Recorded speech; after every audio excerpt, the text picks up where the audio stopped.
চিন্তায় ছিলাম যে এই বুঝি এসে সব ভাসিয়ে দিল।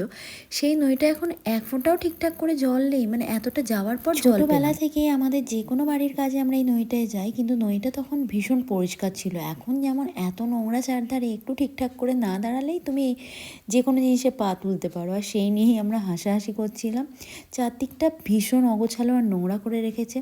ছোটোবেলা থেকে বহুবার গেছি, সত্যিই নইটা অনেকটা পরিষ্কার ছিল, এখন যেন একদমই যাওয়া যায় না। এখন আবার জলের মধ্যে নেমে চলছে ফটোশ্যুট।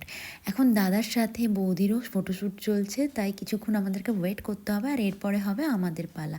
যাই হোক, সেই ক্লিপটা তো আমি নিতেই পারিনি। আর আমাদের বাড়ির রিচুয়ালস অনুযায়ী নদীর সমস্ত কাজকর্ম মিটে গেলে যে মানে পুজো করছে আর কি, সাথে দাদাকেও একই গামছার মধ্যে জাস্ট মুখটা চাপা দিয়ে যেতে হবে পুরো রাস্তা।